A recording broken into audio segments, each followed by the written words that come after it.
And I'm just getting into another MythLab today. Kind of told you guys I'd be back for another one, and I was feeling good about it. So I'm going into the second MythLab today. And this is a really good one because I'm stepping into examining some world building.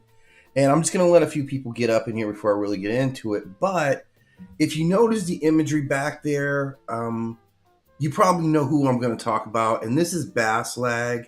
And Bas-Lag is an entire world that was created by this British author. His name is China Miéville, and I'm sorry, I'm just reading some comments there. I just got some interesting comments that came up. So okay, so I wanted to talk about this world one because I've been totally into this world for probably like, man, I want to say 10 years. But I actually think it's a lot longer than that. I'm being perfectly honest. Like, I actually remember reading the first book that I was exposed to in this series before I started doing audiobooks, right? Like, I did this in wood. I remember reading it in book form, right? Printed book form, and then getting it again in audiobook. So this was like one of the first audiobooks I bought. Man, and I've been doing audiobooks for a really long time. So maybe even like 15 years ago was the first time I got into China Miéville's work, right? And it's a brilliant mythology. It's like very cool how he broke it down. I really dig the world in general. And the crazy thing about it is, I don't know anybody else who reads this. Literally. Now, I imagine that it's mad popular. Like, I've kind of checked it. It seems like, obviously, this guy's like a brilliant writer. He's given all kinds of awards. He's actually kind of the head of this new weird that they call it. Like, it's a whole new genre of like sci-fi, kind of steampunk, kind of fantasy. Like, it delves into magic. It blends a lot into this world. It's got all these different species, but it's a completely unique world. It's not even emulating creatures that you would see in other mythologies, right? Like, for the most part, like I said, we kind of see the bird guy, the Garuda. That's not necessarily a thing, but like, this is such a weird world. I'm not gonna lie to you guys about it. Like, the figure to this side of me here, right? That figure here is a, and I'll talk about some of the species, but it's a Kepri woman, right? And this is one of those things, because it's in book form, you never know what these figures actually look like. So I'm just seeing this for the first time, that it's this like regular body woman with this insect head. And there's a guy who's like in a relationship with one. And I'm like, so this is kind of what this world is, right? Where it gets to the point where you're like, you know what I'm saying? Repeatedly. But it's brilliantly written. I'm not going to lie. This is brilliantly written. And not only have I been on these books for, at least a decade, probably more, I've probably ripped through at least 6 or 7 of these books. And a lot of these books I'll go back to and read or listen to like repeatedly, right? So there's a lot. So today I wanted to talk about the architecture of the books, like where it comes from. And the primary focus of these books are really through like the main staples, the cornerstones of his books. That's going to be Perdido Street Station. That's going to be the Scar. That's going to be the Iron Council. And another book that they call, right, this is like what they call the Bas-Lag cycle. This is like the core of what this is. And then there's another book, which is the Kraken, which is, like a major component. It happens in a different world, but I think it keeps all the same major components, right? So this isn't just a setting, and you can kind of see what the world looks like in the back.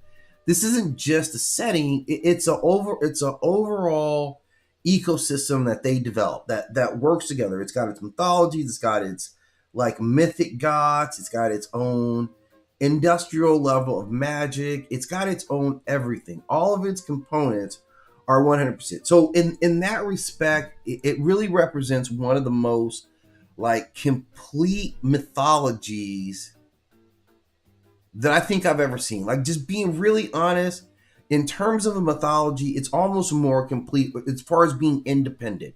It's literally independent of everything else. Like, you don't get caught up in, similarities between other worlds. That's how utterly creative that it is. And he totally creates a space. So they've got this, they're mixing a lot of elements. You see like industrial technology is huge in this. Academic science is a major, major driving force. This structure type of magic that they have, bioengineering, artificial consciousness on like a variety of levels that is kind of thrilling. They have interdimensional physics, folding of spaces. They have this political city-state system that's always in the backdrop, always moving. They have non-human intelligent species, and I mean several, and they are varied, and they push the parameters of like communication, etiquette, and style. They have mythic sea creatures that are even caught up in this industry. So the thing about it is this is anything but fairy tale world. It is everything but a fairy tale world. This is absolutely not in any regard a fairy tale world, no matter how anyone would want to spin this world, right? That's probably among the most important parts of it is, this ain't no fairy tale world, so don't accept it. And like, so you can kind of see from this image, and I didn't want to have to dig through too many images, but there's a few things I'm gonna have to throw up here, right? So you guys can kind of see, what it looks like, right? So this is the world kind of overall, right? So you get this, I'm telling you, it's a crazy blend. So the world has magic that itself behaves like physics. So the way they go about it is this kind of weird mixing of it, okay? So as I go through kind of mapping out what this world is, what this mythology is, I'm going to answer some questions about like the technology in that time, how the science functions, their form of magic, which is thaumaturgy, right? Crisis magic. These are important things. I'm going to talk about the kind of beings that exist there. I'm going to talk about their constructs, the sea monsters, and how consciousness is regarded in this world, because it's very important. And it's most important that this world structurally has some fantasy settings to it, but overall it's not that kind of world. So I'll just get right into it. So Bas-Lag is this kind of industrial, definitely not a medieval world. It is definitely not a medieval world. It is a multi-species world. It is a system-driven world. It bends science and magic without separating the two. So somehow they manage to always kind of work together, right? No matter what. Or people were able to blend them using a variety of different applications, using areas of science and areas of magic to build the world that they're in, right? Like that's overall how it happens, okay? The other thing about it is like time period wise, this is kind of post-revolution in terms of a time period, so you can kind of feel the era. This is after the development of steam power, like post a steam power kind of driven world, right? This is railroads. They've got regular firearms and guns and stuff like that. So that's not an issue. So they're not so technologically, and then they're able to technologically do some insane things when you can combine all these other forces, right? You have dirigibles, you have airships, you have telegraph level communication. So that's something that's important. You don't have phones in this world, but you have early computational mechanics, right? So the early days, like almost what we would call like our punch card, but more robotic than that. Like as if people had really gotten into robotics like in the 50s and 60s, right? That's kind of like if it stayed within that realm. This is what the robotics are. Intellectually, right? Intellectually from the scientific community, they have major functioning universities, large laboratories, both associated with academia and private sector. So you have both in terms of laboratories. You have extensive work in the field of physics. So you have particle physics, all form of physics being studied. You have engineers, you have biologists, right? And they all kind of work but it's a very freestyle kind of work. Like Isaac himself, Isaac is from the Perdido Street Station story, right? So one of the earliest stories, and one of my favorite, right? Really, to be honest. And he's studying this form of energy. It's called crisis energy, which is a scientific phenomenon. So it's partially experimentation, mathematics, and theory, and they kind of define it as not mysticism, but it achieves everything that mysticism would. So it's mysticism demystified. That's kind of what I would take it as, okay?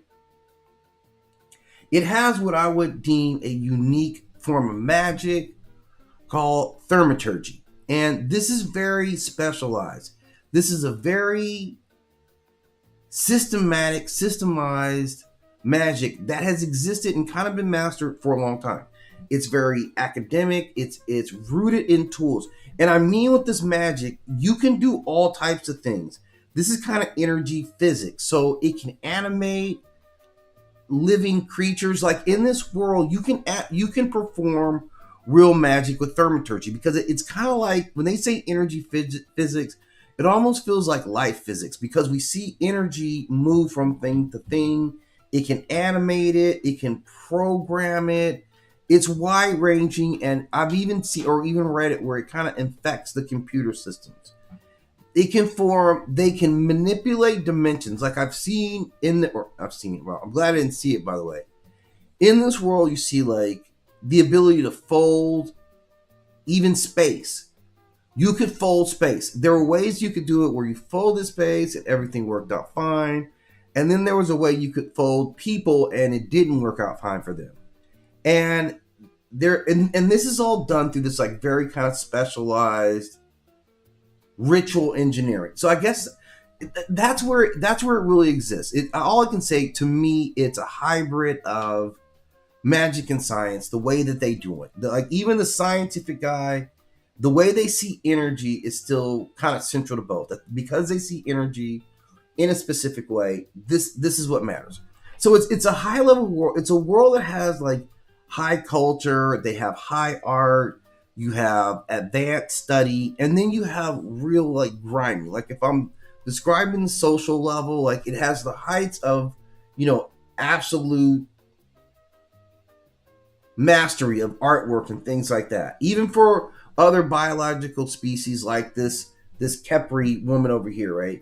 In fact, this may be the one who's an artist here. So they have all the aspects of art and poetry and all that. So they have a high level. So they're able to achieve a high level. But it's still a world where pirates exist. It's still a world where, militia forces exist. And the bottom floor is a lot lower than what it should be, right? There's a griminess to this world, and there's kind of a sadist nature. I don't want to put sadist on the entire world, but there's a real sadistic element that does exist there. I'm not going to apply that to the entire world, because it's not the entire world, but it would be disingenuous to talk about it if it didn't have that world. So back to what the magic is. So like the magic requires components, tools, calculation, knowledge. So magic is somewhat industrialized in this world. Just how they view it, how they put it together. It's 100% kind of been worked into a different level, or at least the way that they conceptualize it, okay? And then there's crisis energy. And crisis energy, this is another core aspect to what differentiates this world. This is a huge core aspect, because this energy is tied to instability. It is high intensity moments. It is transformative states. It is dimensional thresholds. And that's saying a lot to say that this unstable energy can kind of be, it can be applied to almost anything. It's almost, if I'm getting it right, the way it's been explained to me, or the way I've interpreted it, has been this energy can be used, if you know how to channel it. It can be used like a whole variety of different things. Like in one of the early books, the scientist has just developed it, and it's new and it's dangerous and it's off limits, but he's still studying it right in the heart of this laboratory in the middle of the city. And that proves to be a problem later on in that individual story. But the thing about it is he's applying it to change physics. He's going to give this creature flight again, or at least that's what the plan is. And this crisis energy, if applied in the mannerism that he thinks that it is, again, this is all theoretical. This is all 100% theoretical. They are aware of the existence of crisis magic, but crisis magic at this point has not been wrestled down to where it's like a genuine locked science. Like no one sees it, in that regard as like, okay, this is clearly a scientific, study that we've mastered. So that's where crisis energy is at. It's not this leviathan thing yet. But he's studying it in his own laboratory at his own, like he rented a commercial space. So they're not like strict about it, even though he's not supposed to be studying this stuff. He's literally not supposed to be studying this stuff, I think, is what the general rule. So he is breaking rules by doing it. But nevertheless, again, he's doing it again, right? So as an overall thing, crisis energy has been studied. There have been attempts to, various attempts to harness it and to weaponize it. And this is in itself, this form of energy in its own is the bridge between science and magic. That's the easiest way that I could really explain how crisis energy really is. It's such an unstable thing that it allows you to do whatever, as long as you can, I guess it's a way that they can, synthesize the energy or manifest the energy, I guess is how, how you would use it. And that's why it's like dependent on tools, right? So people use it in a variety of ways. So that's kind of the undercurrent right there, is they give you a form of magic that's different than any other form of magic I've seen, right? So definitely not like fairy magic. It's not similar to anything else I've really seen. And the people who use it are kind of particular in there, that there is science, kind of magey, kind of, machine tool welding, like machines can use crisis energy. And that's kind of where the field that this guy works in. He's coming at it from the scientific type of world. And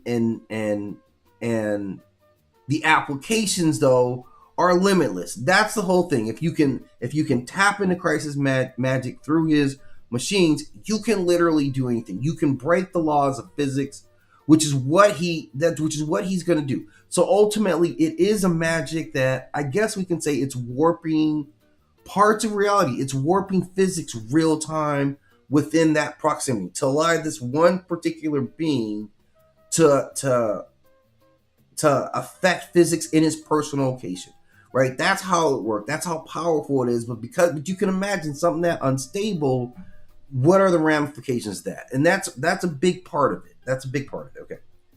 And then they have these weird, like I talk about the robots, which is really, they're more constructions. I mean, they are 100% constructions, and they look mad old school, right? So you have these robots or these things or these constructs that can look really old and look really out of date, except for in a world like this.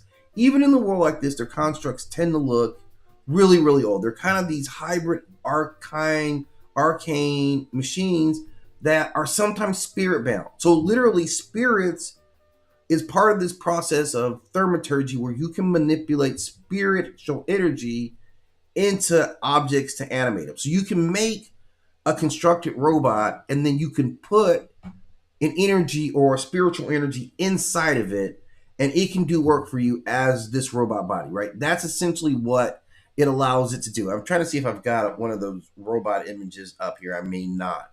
But that's essentially what the tech is, right? They're like, okay, we can use it in almost, if you're a master of it. Now, again, you're not supposed to be doing any of this stuff. Nobody is.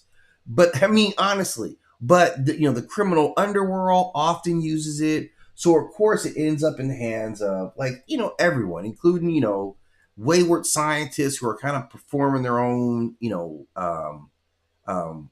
closed door experiments and things like that, which is what our main guy does here. Okay. And even within this world, like some other components of it, we do see there are these disembodied, construct intelligence that float around. There's one in particular who, I mean, it's really cool because they tie him to some ancient beliefs, but it's a form of artificial consciousness. And he can literally move from thing to thing to thing to thing and just kind of adopt his consciousness to, I'm in a statue, or I'm in a robot body now, or I'm in a doll, or I'm in like a car emblem hood, like, the angel that bows.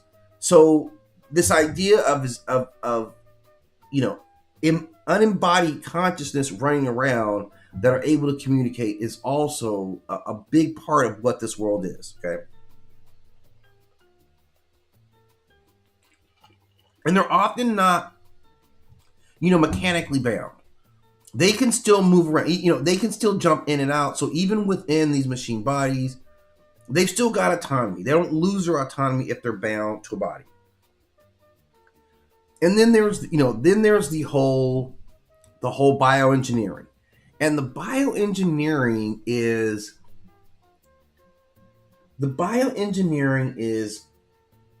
particularly the cruelest part of anything that they do. The bioengineering is by far their cruelty at its highest level, because they really go insane with their bioengineering, and they will literally do anything. And I mean that we already see a world where they merge mechanics and magic, and the bioengineering, or the fleshcraft. As I call it fleshcraft, it actually makes a lot more sense, right? If I call it fleshcraft, all of a sudden it becomes a lot more insidious. And that's actually good, because it is really insidious. What they're talking about with fleshcraft is, and they will do anything to you. They have a form of punishment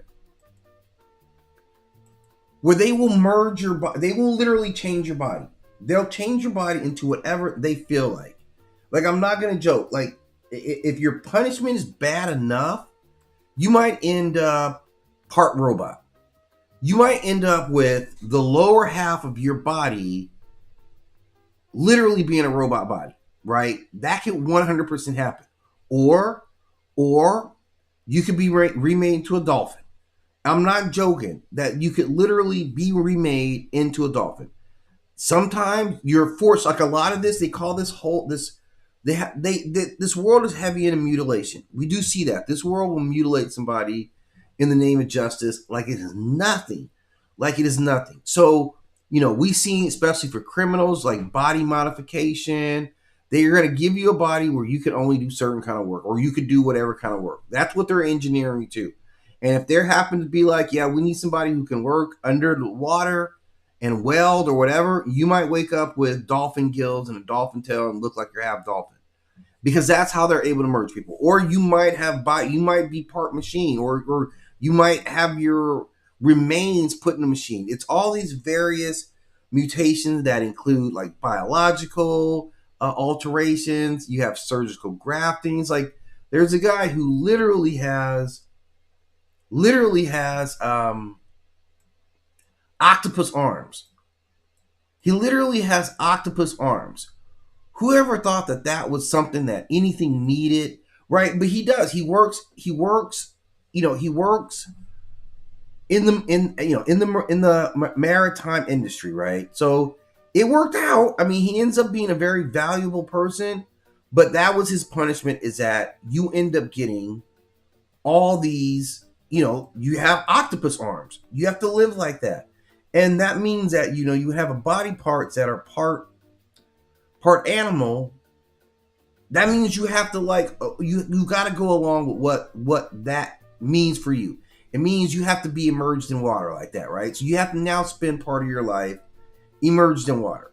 So this world has, they go deep into anatomy, and they consistently weaponize all their like, the government of systems is terrible. The government is terrible. Remember I talked about how high as a culturally they could be. Culturally, they have no bottom depth either. That's kind of what balanced out. Not just the criminal underworld, but even like the university systems, even like the policing systems, to some degree. Like, it's commiserate with what the world is. So they do a pretty good job of kind of handling it as well. So if you commit, the wrong kind of crime, you can be, altered. They're gonna alter you, right?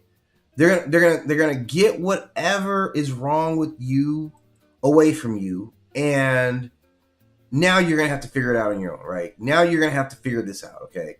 Because now you got different body parts. You're different now. You're structurally and you're fundamentally different. They're gonna change the core of who you are pretty easily, right? Like we get that. So when we continue looking at this world, I'm sorry, I just lost my graphic here. I want to put this back up on screen because I like to keep kind of focused on this world that we're talking about. I think this is one of the best representations here, right? So the other part of it is, you get all these various creatures. There's also this dimensional and cosmological realm that goes along with it, right? It's not just your basic kind of surface level world. There are other planes that exist. All the stuff that he's folded into this one very specific world. You have hellish dimensions. You have interdimensional breaches. You have entities who cross over from other realms, and some of them are being, studied. They're being exploited. Sometimes they're contained. So it's this supernatural cosmology. It's not necessarily divine. You're never talking necessarily to a god who really is a god. You're talking to beings who are stronger, like more evolved. I don't know if I'd say even more evolved, but you're talking to beings who come, with different like packaging, right? Like they're structurally, fundamentally different creatures, right? At speed, at level. So that's kind of how the world is built around. You could be talking to something that feels like a demon. Like technically, like there's so much stuff. There's so much flexibility I think he's built for himself in this world. I'm sorry I couldn't get some of these images up I wanted to show you guys for the lab. I guess I should have checked those out earlier. But there's also like a number of really insane species that also go along with this world. And I'm going to come back and kind of break those down a little bit more in details. But I just kind of wanted to start talking about this world. And I'm going to get deeper and deeper into the levels at which as I kind of advance in this Bas-Lag world. There's finally my graphics on back out. But like I said, I'm going to kind of step out now, and then I'll be back to kind of finish the conversation